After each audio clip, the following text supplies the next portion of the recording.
normal. Quando domingo de manhã vai acontecer aqui a nossa reunião, eu nunca tenho nada preparado no meio da semana.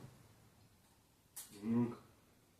99% dos cultos que acontecem aqui no domingo de manhã, eu vou deitar com uma direção na minha cabeça. Durante a noite, eu acordo, ou mesmo de manhã. Eu sempre coloco o despertador para não me perder e tal, mas eu acordo uma hora e tal, antes do despertador. E a palavra vem, assim, aquilo vem sobre a minha cabeça, e eu começo só a organizar a linha para falar, né? Porque assim, é muita informação, é muita referência e tudo que vem, e eu começo a organizar. Então não é um negócio que assim, eu pego um pouquinho daqui, um pouquinho dali, uma situação daqui, uma situação dali, e eu componho a palavra em cima daquilo. Eu não consigo fazer isso, eu não sei fazer isso. E acho incorreto. De tudo já tenho que dizer que eu acho incorreto, porque a palavra de Deus ela não pode ser usada para você mandar recado ou para você tentar dizer alguma coisa que você não disse antes para alguém, daí você vai mandar um recado na hora de pregar. Eu não consigo. E não acho isso o ideal. Que Deus não foi feito para isso. Ele não nos chamou para isso, na verdade. Né? Temos as nossas questões, as particularidades, a gente tem que resolver cada coisa no seu lugar, mas então culto, a pregação não dá para misturar uma coisa com a outra. E é engraçado porque isso me veio hoje de manhã, e daí você fala, né, dessa questão de precisar uns dos outros e tal, e tudo que eu estava escrevendo hoje cedo ali, tentando organizar as ideias, era justamente relacionado a isso. Era justamente relacionado a precisar uns dos outros. Para não ficar sem sentido, quero começar do início. De um verso que todo mundo conhece, não preciso nem pegar, acho que a Bíblia para ler e dizer, não está lendo a Bíblia, não, estou lendo porque é um versículo que todo mundo conhece, que o Senhor ele deu o seu único filho para salvar todo aquele que nele crê. Mas não pereça que tenha a vida eterna. Então isso está lá em João 3,16. A gente está careca de ler, de saber, de ouvir falar e tudo. É até bonito, né? Quando começa a falar disso, assim, a gente já pensa no negócio. E aí ele perguntou pra mim, desculpa te cortar, e ela perguntou pra mim, mãe, a senhora sabe o que está escrito em João 6,16? João 3,16? Ela perguntou pra mim, mãe, a senhora sabe o que está escrito? Eu disse, olha, né? Ela sabe muito bem que existiu um propósito para Jesus vir, para Deus enviar e dar o seu filho por amor a um povo, né, e tudo. Só que não é para todo mundo, né? É para aquele que crê não perecer. E aí a gente vai um pouquinho mais longe e vai um pouquinho mais longe de 2 Pedro 3,9 também, é algo que eu sempre cito, sempre digo, né, que o Senhor não quer que ninguém se perca, mas que todos se arrependam, né? E isso é um reflexo também de João 3,16, porque acredito que vai ter muita gente que vai se perder, muita gente que não vai se arrepender, muita gente que vai escolher estar em outro caminho e não vai crer em Jesus, não vai aceitar isso. E, em contrapartida, também não vai ser salvo, né? Então a gente não pode esperar e viver a vida achando que todo mundo vai ser salvo, ou querendo salvar todo mundo, ou querendo fazer alguma coisa por todo mundo, porque já está dito isso. Apesar de que o Senhor não quer que ninguém se perca, que todos se arrependam, nem todos vão se arrepender. A palavra é muito clara em dizer isso. Então a gente não pode ser inocente ao ponto, ou tentar ser o super-herói gospel ao ponto de dizer assim, eu vou salvar todo mundo, eu vou converter todo mundo, eu vou...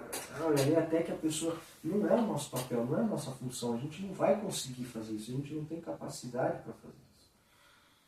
E nem que tivesse, nem que a gente tentasse com todos os esforços, o Senhor não permitiria. Porque se Ele permitisse, Ele ia ter que voltar atrás na sua palavra.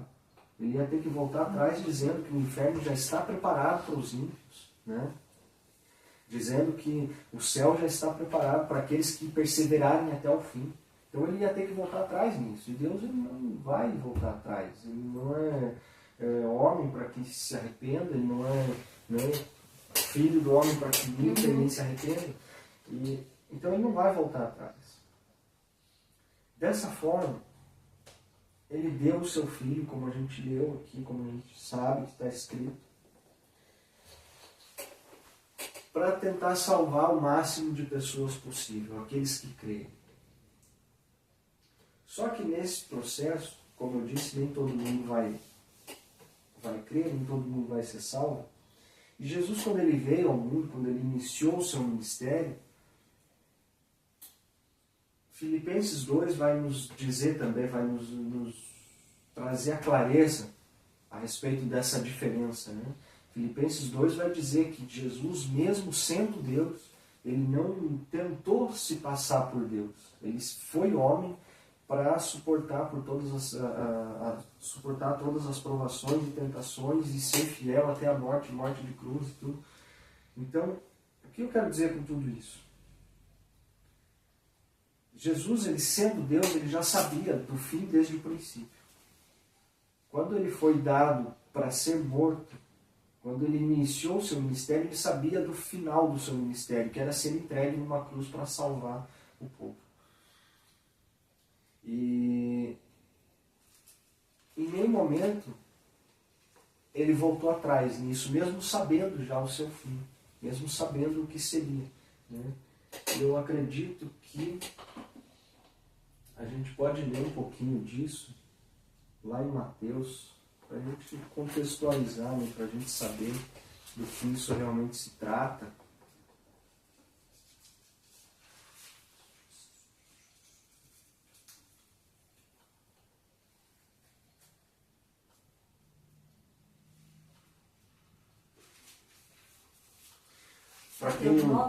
Mateus 27, eu quero só ler alguma coisinha aqui muito rápido, só para a gente falar a respeito da crucificação e saber do que Jesus já sabia do que ele ia passar, né?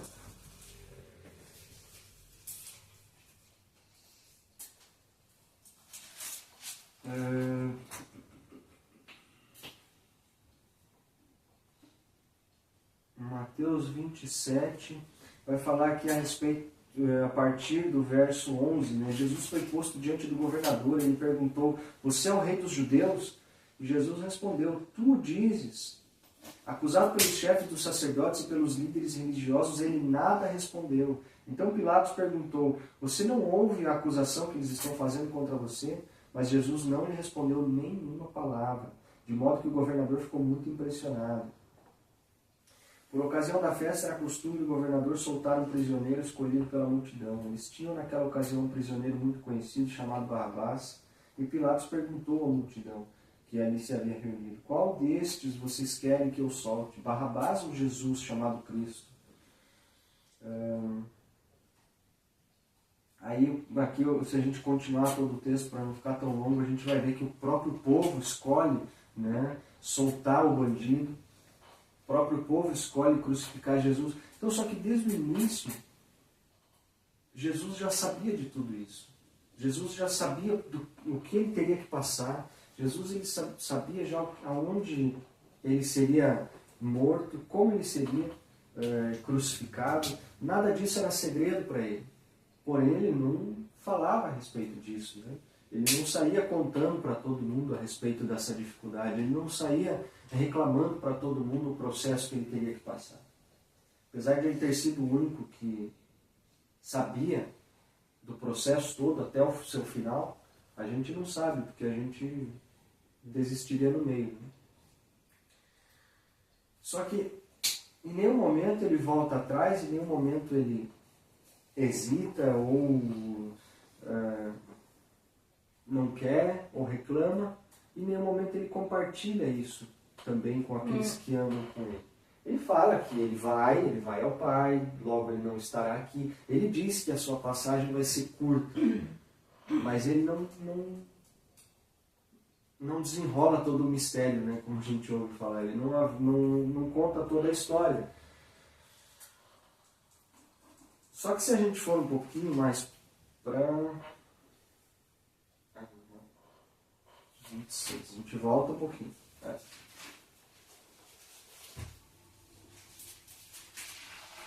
gente volta um pouquinho em Mateus também, só que no capítulo 26, antes de tudo isso acontecer, quando está às vésperas de acontecer, Jesus já tinha desenvolvido todo o seu ministério, já tinha se passado 3 anos, ele já tinha feito todas as maravilhas, isso e aquilo.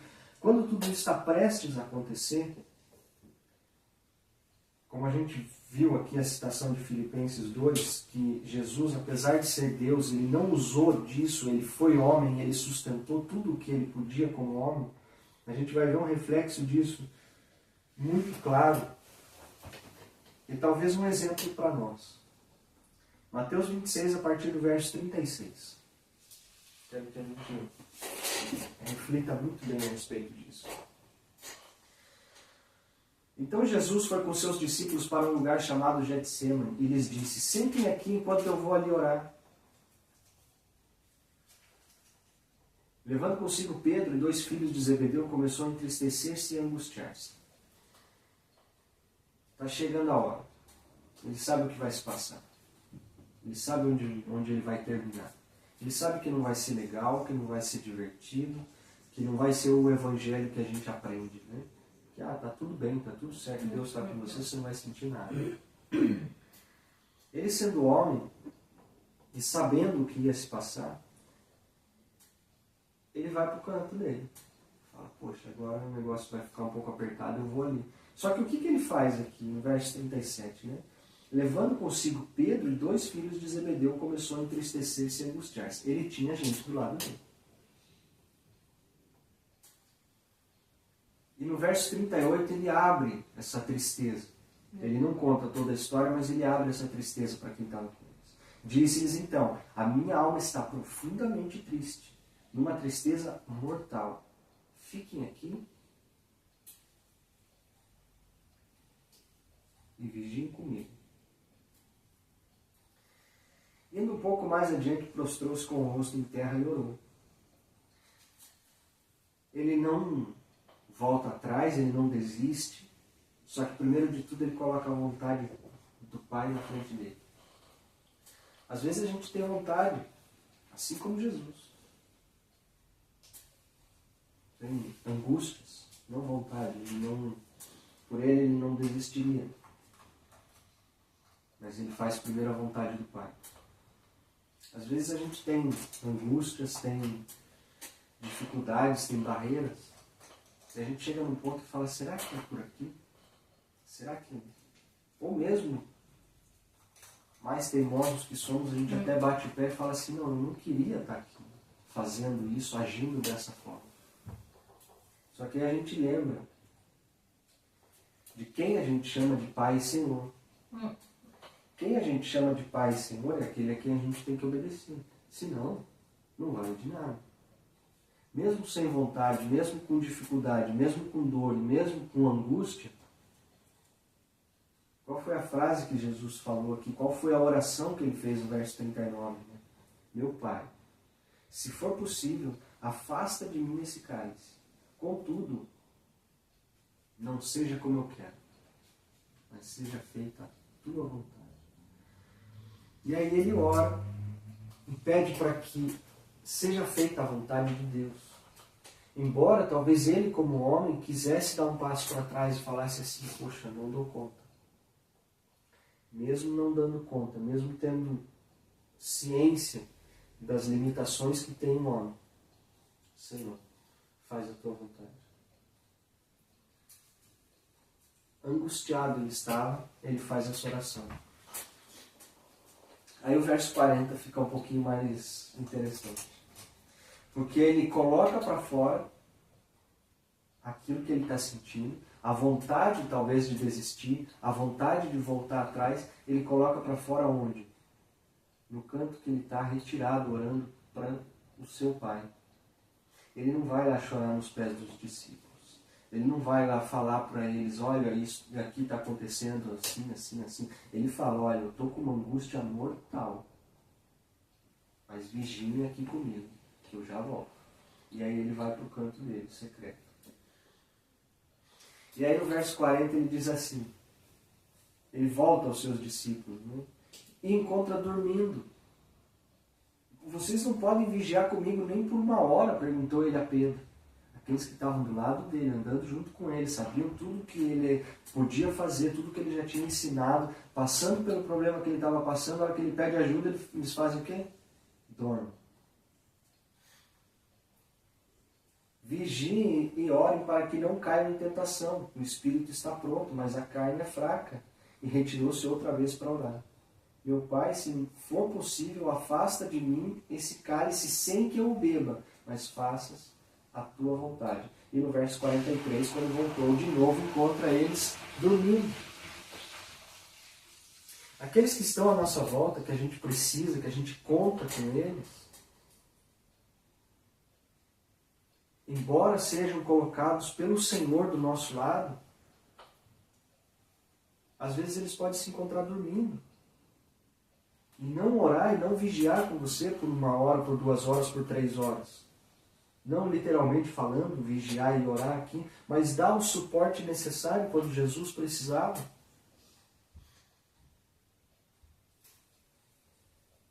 Porque o único que sabia da sua aflição, da sua dor e do que estava por vir era Jesus. O único que sabia do problema dele, a ponto de ele pedir ajuda, de ele exprimir isso, era Jesus. Os outros não tinham ideia do que ia se passar. Como é que eu posso ter alguém que vai ajudar eu passar por cima do meu obstáculo, sendo que não sabe o obstáculo que eu estou passando? Aqui entra mais mais alguma coisa para a gente fazer atenção e para a gente aprender a respeito disso, que mesmo Jesus e os seus discípulos, que eram aqueles que estavam com ele, que conheciam, que andavam junto com ele, Jesus não compartilhou com eles aquilo que estava por vir. Porque muitas vezes a gente caminha do lado de pessoas, a gente tem pessoas ao nosso lado que podem parecer estar interessadas na nossa dor. Vem aqui, se abra, confia. Já escutei assim, você pode confiar em mim, você está num lugar seguro. Eu já escutei isso. E as pessoas estão interessadas na sua dor. Só que não é para vigiar com você durante 1 hora. As pessoas estão interessadas na sua dor porque a informação que a gente tem vale muito mais do que o dinheiro que a gente tem no bolso. Aquilo que é a nossa fraqueza, aquilo que é o nosso ponto frágil, aquilo que é a nossa dor, para algumas pessoas vale muito mais do que a oferta que a gente deposita. Porque com essa informação, a pessoa vai saber onde te machucar. Com essa informação, a pessoa vai saber aonde te controlar. E é isso que a gente tem visto muita gente fazer hoje, muitos líderes e muitas igrejas fazerem. É usar a dor das pessoas para poder controlá-las. E não estão nem aí em dar o suporte, em ajudar, em fazer a pessoa se curar daquela ferida. Jesus, conhecendo o coração dos seus, talvez foi por isso que ele não avançou toda a história, que ele não contou tudo o que ele passaria. Que, por exemplo, um dos que estava com ele tinha acesso a informações dele. Tinha acesso a onde ele estaria, com quem ele estaria, tinha acesso a isso. E a gente conhece muito bem o final da história, o que Judas fez com todas essas informações. Embora tivesse que ser assim, mas Judas se aproveitou disso, sabia onde ele estava, o que ele estava fazendo, com quem ele estaria, e aproveitou disso para quê? Para vender Jesus. Então, é importante que tenhamos pessoas ao nosso lado. É importante que tenhamos pessoas que possam nos sustentar em oração, que tenhamos pessoas que possam nos sustentar com conselhos, com palavras, com a presença, com um abraço. Mas Provérbios 4, 23 vai dizer: se de tudo que você pode guardar, guarde o teu coração. Porque quem tem acesso a ele, tem acesso a tudo.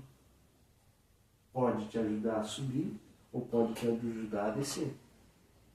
A escolha vai ser tua de quem você compartilha o teu coração, de quem você abre o teu coração, de quem vai usar aquilo que está sendo colocado para fora para te ajudar ou para te derrubar depois.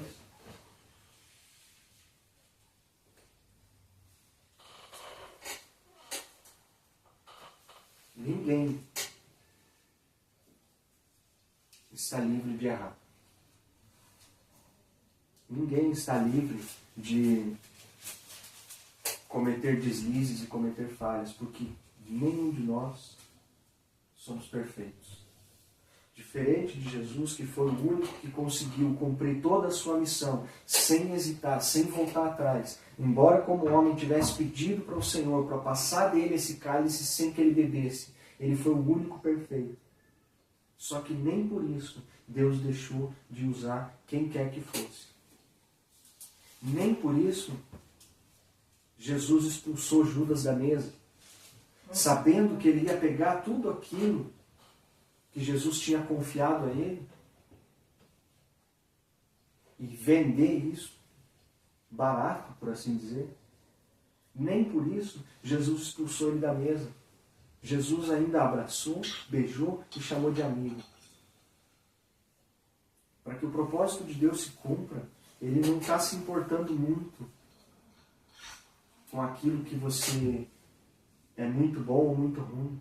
Se você é muito perfeito ou nada perfeito. Se a gente voltar um pouquinho nas histórias, a gente vai ver que, além de Judas, que traiu, lá no início de tudo, Abraão, para não criar um problema com ele, mentiu. E a gente sabe muito bem quem foi Abraão. Jonas, Deus confiou uma mensagem na mão dele. De tão imperfeito que ele era e covarde, ele falou, não dou conta disso, eu vou fugir. Mesmo assim, Deus usou. De todas as maneiras que ele podia, ele tentou fugir, e no final da história ele terminou por concluir a mensagem que o Senhor tinha colocado em seu coração. Talvez teve gente que ficou alegre, teve gente que ficou chateado, mas Jonas concluiu a sua mensagem. Noé, não sei se teve tanta importância assim para a história da humanidade. Talvez, né? Salvando a sua família, o que deu continuidade depois a toda a humanidade. No momento da história, a gente vai ler, ele estava deitado na praia bêbado. Daí Deus estava ali com ele, usou a vida dele. Então ele não busca as nossas perfeições, ele busca a nossa disposição e a nossa disponibilidade, sobretudo a nossa obediência.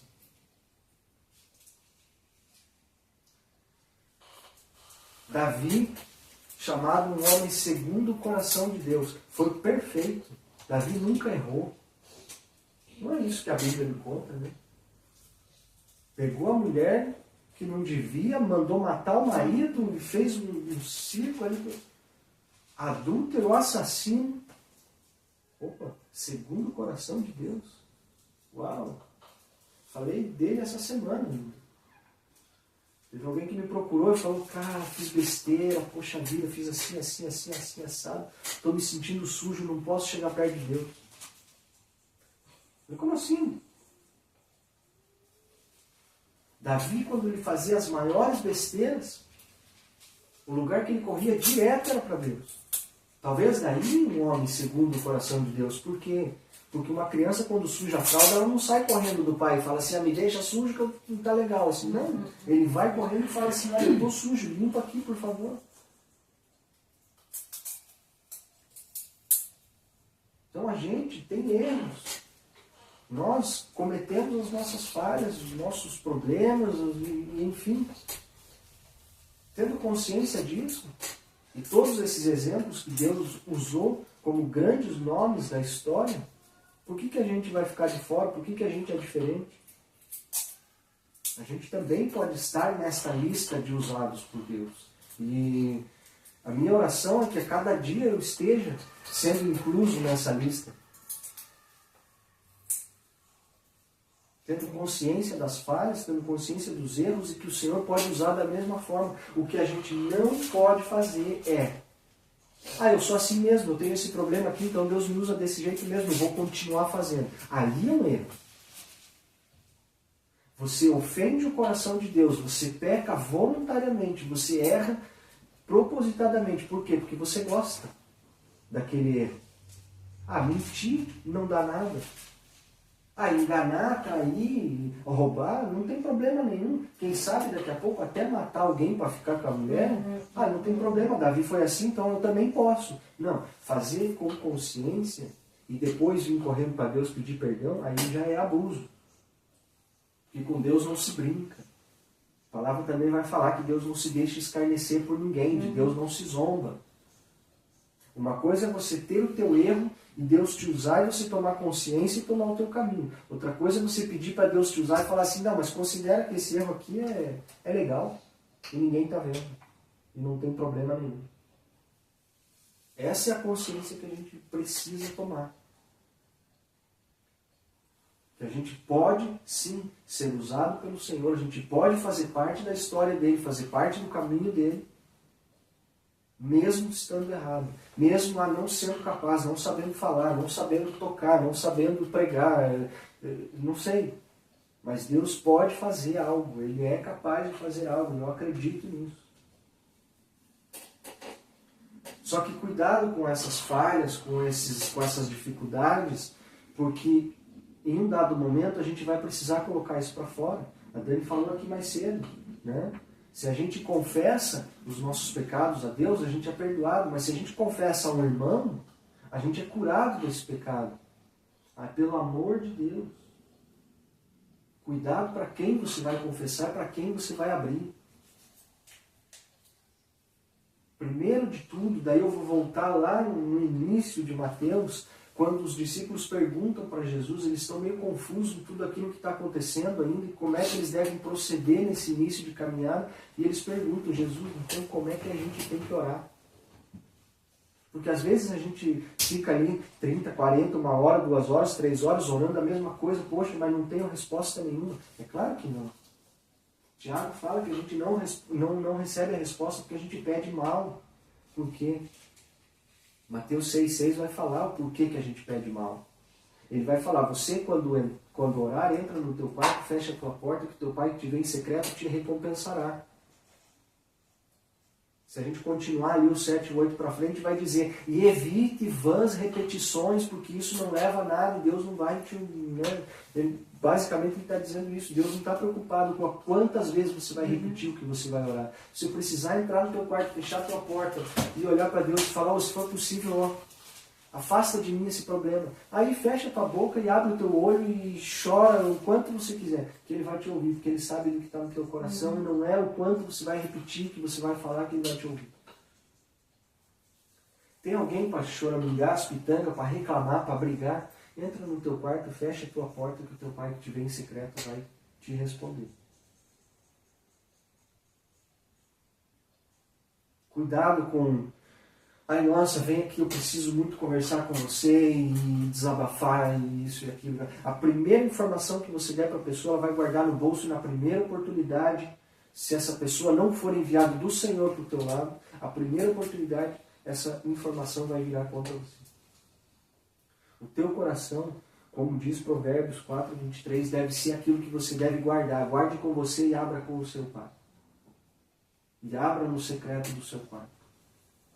Existem pessoas, sim, que o Senhor coloca do nosso lado, que são de confiança, que são enviadas por Ele, porque não temos como carregar um fardo, muitas vezes, sozinho. Embora a palavra me diga que Deus não vai te dar um fardo mais pesado do que aquilo que você possa carregar.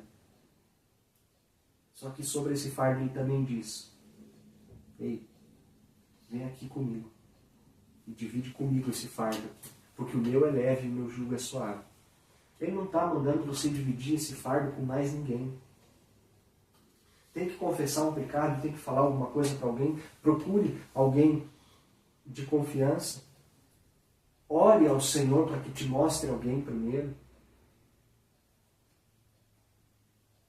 Mas não saia expondo para todo mundo, não saia abrindo a história para todo mundo, porque eu tenho certeza que se Jesus falasse da aflição que o estava atingindo naquele momento, e falasse o que iria se passar, imagina se Jesus fala assim, antes de tudo acontecer, na hora que ele vai orar, se ele fala, eu vou orar porque vão me prender, eu vou ser crucificado, e fala isso perto de Pedro. Se ele conta esse problema para Pedro, Pedro era o primeiro que ia sair correndo e ia querer enfrentar os guardas, assim como ele fez na hora que prenderam Jesus. Uhum. Hoje eu estou contando um problema, um pecado aqui. Amanhã alguém vai querer tomar a minha frente e resolver esse problema para mim, mas o problema é meu, e ninguém sabe o peso que ele causa dentro de mim, como eu vou poder fugir. E a pessoa, na maior da boa vontade, da boa intenção, do maior amor do mundo, vai querer resolver para mim e vai fazer o quê? Vai dar ruim. Porque ela não sabe o tamanho do sapato que eu calço e o tanto que eu vou ter que caminhar com esse sapato.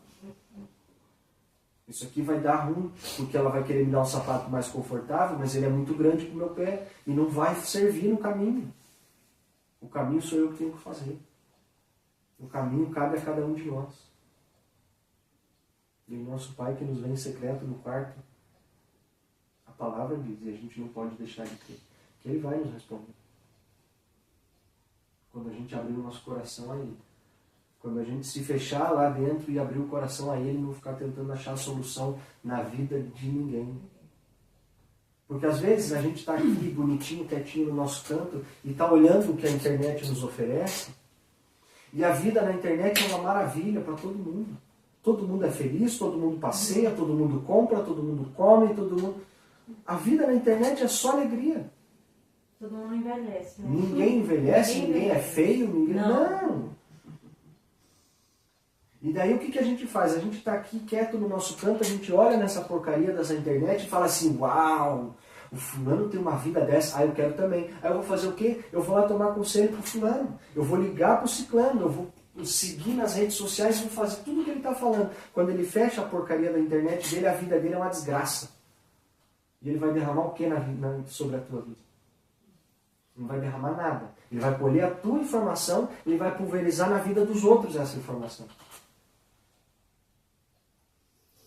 Desapega dessa internet, desapega do Instagram e da vida que as pessoas apresentam ali, porque não tem nada a ver com a vida delas. Eu sou suspeito a falar isso porque eu quase não uso. Eu não exponho nada da minha vida publicamente, ali virtualmente. É difícil eu fazer isso. Então eu sou suspeito a falar, você não usa, então é fácil você dizer isso. Não, é porque eu já vi que isso é falso. Eu já vi que isso não é verdade. É uma ótima ferramenta para você atingir o mundo inteiro. Talvez para você fazer um comércio, talvez para você mostrar o que as pessoas querem ver e tudo. Mas da tua vida você não vai mostrar nada. Porque a tua vida não é 100% alegria o dia todo dia. A gente sabe disso. Todo mundo tem as suas dificuldades, todo mundo tem os seus problemas, tem os seus perrengues a passar. Só que isso ninguém vai postar. Então não confie naquilo que você vê na internet para olhar para a vida do fulano e achar que é perfeito e ir lá tomar conselho com ele. Só aqui em 30 minutos, 35 minutos, eu citei quantas? 5, 6 passagens que nos dizem que a gente deve guardar o coração, não abrir a vida para qualquer um, entrar dentro do quarto, fechar a porta, ir para Jesus, ir para o pé dele. Estou falando que Jesus não fez isso para aqueles que andavam com ele. Por que a gente faz diferente? Por que a gente vai buscar conselho naquele que é mais visualizado, aquele que tem mais poder aí pelo mundo afora? Se fosse assim, Jesus ia abandonar aqueles 12 pé rapado do lado dele e ia tomar conselho com quem? Sei lá, ia tomar conselho com o imperador romano. Era o mais poderoso, era o mais influente, era o mais... Quando ele chega na frente do imperador, ele fala, ei, não é você que tem poder para me prender. Eu tenho poder para libertar ou não você. Aí a gente, na nossa infinita pequenez aqui e humildade, me desculpem a arrogância, mas eu tenho autoridade para olhar para muitos desses da internet e dizer assim, ei, fica quieto que você está falando bobagem, levando muita gente para o buraco. Talvez muita gente não acredite, mas eu tenho essa coragem e essa audácia de chegar na frente desses e falar isso. Tanto que na nossa escola, para quem acompanha aí virtualmente, é isso que a gente combate. Então eu tenho muito temor e muito tremor em chegar aqui nas segundas-feiras, nas quartas-feiras, para falar o que quer que seja, para combater esses que estão aí pela internet falando um monte de bobagem. Ah, nossa, mas eu só tenho 2, 3, 4, 5, de vez em quando 10 que me ouvem, que escutam o que eu falo e tudo. Eu sei que eu não estou falando bobagem. E o Senhor sabe. Então eu não estou aqui para contar historinha e preencher o tempo. E não estou aqui procurando audiência. Estou aqui procurando fazer aquilo que a palavra me diz. Amém. Estou aqui procurando seguir aquele exemplo que foi fiel até o final. Na hora da angústia, ele pediu para que a vontade do seu Pai fosse feita e ele não voltou atrás. É esse exemplo que a gente